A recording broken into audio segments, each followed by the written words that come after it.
Το 2020 ήταν 100 φορές χειρότερο από το πώς φοβόμασταν πως ήταν το 2012 πριν από μερικά χρόνια.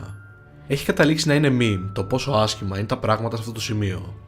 Αποφασίσαμε έτσι να κάνουμε μια αναδρομή στο χρόνο που πέρασε, μιας και πλησιάζει το 2021, και να δούμε όλα αυτά πώς ανθρωπότητα περάσαμε.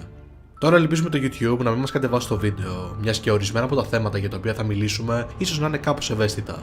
Πρώτον, δεν παίρνουμε κάποια θέση σε κάτι από αυτά που θα ακούσετε. Εμείς απλώς θα περιγράψουμε τα γεγονότα. Δεύτερον, εάν πιστεύετε πως θα σας χαλάσει τη διάθεση το βίντεό μας λόγω της θεματολογίας του, απλά μην το δείτε.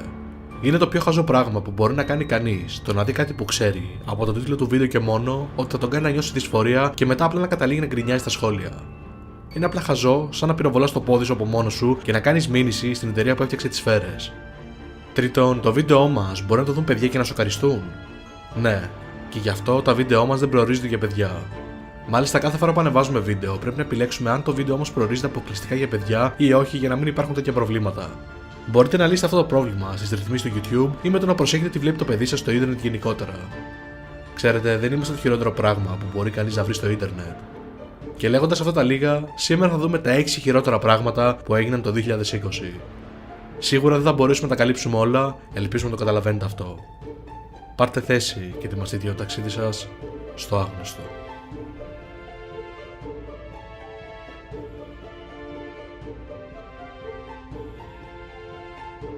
Λίγο μετά την εκλογή του Προέδρου Ντόναλντ Τραμπ, οι Ηνωμένες Πολιτείες απέσυραν από το Ιράν τα στρατεύματά τους. Στη συνέχεια, χτύπησε το Ιράν με κυρώσεις για να αποδυναμώσει το έθνος και οι εντάσεις άρχισαν να πέφτουν. Τότε, το 2020 ήρθε και τα πράγματα άρχισαν πάλι να χειροτερεύουν και οι φήμες άρχισαν να κυκλοφορούν πως οι Ηνωμένες Πολιτείες έψαχναν τρόπους για να εισβάλλουν στο Ιράν. Η σχέση μεταξύ των δύο εθνών κλιμακώθηκε όταν εγκρίθηκε η δολοφονία του διοικητή του σώματος των Ισλαμικών Επαναστατικών Φρουρών του Ιράν, Κασέμ Σουλεϊμάνι. Η δολοφονία του διοικητή, εκτός από το ότι έστειλε τα δύο έθνη σε πόλεμο, λίγο αργότερα το Ιράν έριξε πυράβλους σε αμερικάνικες βάσεις στο Ιράκ, τραυματίζοντας αρκετούς Αμερικανούς στρατιώτες. Καθώς οι εντάσεις συνέχισαν να αυξάνονται, το Ιράν κατέρριψε ένα ουκρανικό αεροσκάφο, σκοτώνοντας 176 άτομα. Φαινόταν σαν τα δύο έθνη να ετοιμαζόντουσαν να μπλεχτούν σε πόλεμο, αλλά ο πρόεδρος Τραμπ απάντησε διπλωματικά με περισσότερες κυρώσεις, ρίχνοντας τελικά τις εντάσεις προς το παρόν. Εάν ξέσπαγε ένας πόλεμος μεταξύ των ΗΠΑ και του Ιράν, το αντίκτυπό του θα ήταν αισθητό παγκοσμίως. Το Ιράν βρίσκεται στα στενά του Ορμούζ, που είναι η πύλη για τις εξαγωγές πετρελαίου από τον Περσικό κόλπο. Οποιαδήποτε σύγκρουση θα απειλούσε το εμπόριο παγκοσμίως, το οποίο θα επηρέαζε τα πάντα, από τη γεωργία και τη μεταφορά έως την ιατρική και τη διανομή εμβολίων. Εκείνες τις πρώτες εβδομάδες, πολλοί κόσμος είχε τρομοκρατηθεί με τις εντάσεις και εκδήλωνε το φόβο του αυτό, δημιουργώντας memes για τον πόλεμο που ευτυχώς δεν ήρθε ποτέ. Μα σύντομα όλα ησύχασαν και όλοι πιστέψαμε πως το χειρότερο είχε περάσει.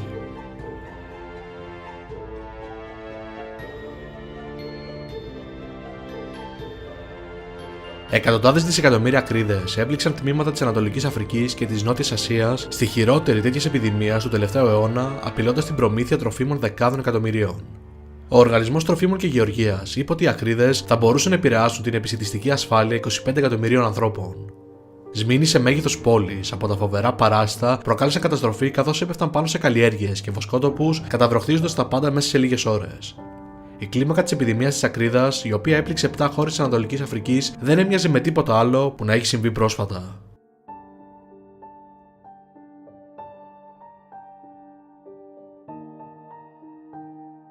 Μπορεί να φαίνεται ότι συνέβη πριν από αιώνες, αλλά η χρονιά ξεκίνησε με την Αυστραλιανή πυρκαγιά και ήταν έντονη.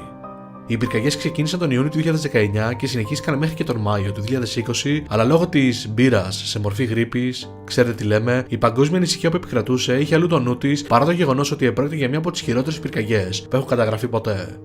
Οι πυρκαγιές έκαψαν δεκάδες εκατομμύρια στρέμματα, γεγονός που προκάλεσε ολόκληρες πόλεις να εκκοινωθούν. 34 άτομα σκοτώθηκαν ως αποτέλεσμα των πυρκαγιών, και ενώ οποιοδήποτε ανθρώπινος θάνατος είναι τραγωδία, διάφορα οικοσυστήματα σε ολόκληρη την Αυστραλία υπέστησαν τόσο σοβαρές ζημιές που μερικά μπορεί να μην ανακάψουν ποτέ. Αρκετά είδη που βρισκόντουσαν ήδη στη λίστα με τα απειλούμενα ενδέχεται να έχουν εξαφανιστεί, ενώ άλλα είδη που είναι απλά ανησυχητικά είναι πιο κοντά στο να εξαφανιστούν εντελώς. Υπολογίστηκε ότι έως και 3 δισεκατομμύρια ζώα σκοτώθηκαν ή έχασαν τα σπίτια τους από τις πυρκαγιές. Έως και το 1 τρίτο του πληθυσμού των κοάλα σκοτώθηκε από τις πυρκαγιές. Υπάρχουν 5.000 έως 10.000 κοάλα που έχασαν τις ζωές τους και οι συντηρητές θέλουν το είδος να δηλωθεί πως κινδυνεύει να εξαλειφθεί άμεσα. Η ζημιά που προκλήθηκε από την Αυστραλιανή πυρκαγιά ήταν εκτεταμένη και τα αποτελέσματά της εξακολουθούν να μετρούνται.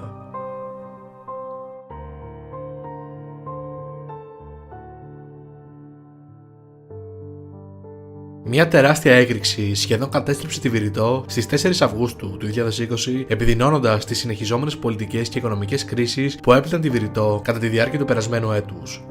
Η έκρηξη προήλθε από το λιμάνι της Βηρητού, όπου αποθηκεύονταν 2.750 τόνοι νητρικού αμμονίου.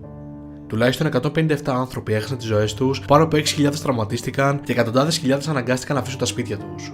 Ολόκληρες γειτονιές γκρεμίστηκαν με εκτιμήσεις ζημιών αξίας άνω των 5 δισεκατομμυρίων δολαρίων. Η έκρηξη πυροδότησε αντικυβερνητικές διαμαρτυρίες με αποτέλεσμα την παραίτηση της κυβέρνησης του πρωθυπουργού Χασάν Διάμπ.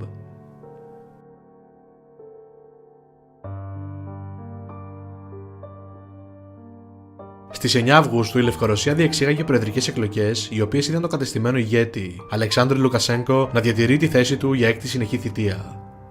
Τα αποτελέσματα των εκλογών είδαν το 80% των ψήφων για τον πρόεδρο, αλλά τα αποτελέσματα αμφισβητήθηκαν αμέσως.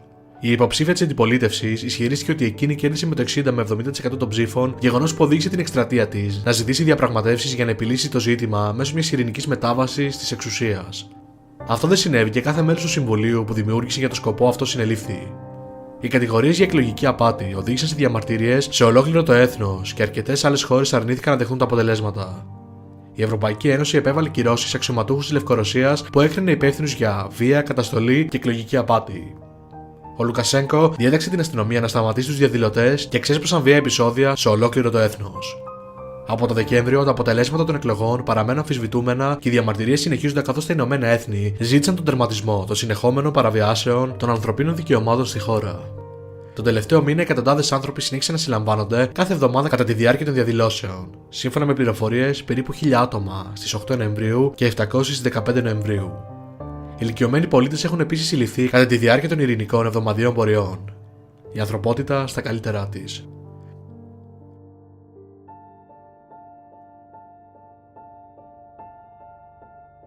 Καλύψαμε περίπου το 20% των κακών πραγμάτων που συνέβησαν αυτό το χρόνο, ίσως και λιγότερο ακόμα. Ήταν μονάχα λίγα από αυτά που ξεχώρισαν για εμάς πιο πολύ. Είναι πάρα πολλά αυτά που αφήσαμε έξω, μα αποφασίσαμε να αφήσουμε το χειρότερο και τελευταίο. Εννοούμε πόλεμοι, πολιτική διαφθορά, πυρκαγιές, αυτά γίνονται κάθε χρόνο, σωστά. Σιγά το πράγμα, μωρέ. Τι μπορεί να είναι χειρότερο από όλα αυτά? Τι περίμενε εκεί στο σκοτάδι για να μας σπάσει το ηθικό μια και καλή? Στις 10 Δεκεμβρίου του 2020, το Cyberpunk 2077, ένα παιχνίδι που πολλοί από εμάς περιμέναμε από το 2015, η τελευταία μας ελπίδα, η σανίδα σωτηρίας μας για το 2020. Θα ήταν το καλύτερο παιχνίδι της χρονιάς, όμως προφανώς κάνουμε πλάκα. Σχεδόν. Ναι, μας απογοήτευσε τρομερά και ίσως μιλήσουμε σε κάποιο άλλο βίντεο για αυτή την εμπειρία μας, μα το χειρότερο πράγμα που συνέβη αυτή τη χρονιά είναι δίχως καμία αμφιβολία η μπύρα σε μορφή γρίπης, της οποίας, αν έστω και αναφέρουμε το όνομά της στο βίντεο αυτό, θα πάψει να υφίσταται, ακόμα και αν δεν παραπληροφορούμε τον κόσμο με κάποιο τρόπο. Χρειάζεται να πούμε κάτι πάνω σε αυτό? Το πόση ζημιά έχει καταφέρει αυτό το συμβάν να κάνει στο ανθρώπινο γένος, καταστρέφοντας ζωές, την οικονομία και την ψυχολογία μας, κρατώντας μας κλεισμένους μες στο σπίτι. Ξέρετε όλες τις λεπτομέρειες ήδη. Ας ελπίσουμε μόνο πως το 2021 θα είναι κάπως καλύτερο και η CD Projekt Red θα φτιάξει το Cyberpunk 2077. Σας ευχαριστούμε που είδατε το βίντεό μας. Μην ξεχάσετε να μας ακολουθήσετε σε social media, Facebook και Instagram και να μας πείτε τι άλλο θα θέλετε να δείτε από εμάς. Από τους Gloomy Gentlemen, να έχετε μια υπέροχη μέρα.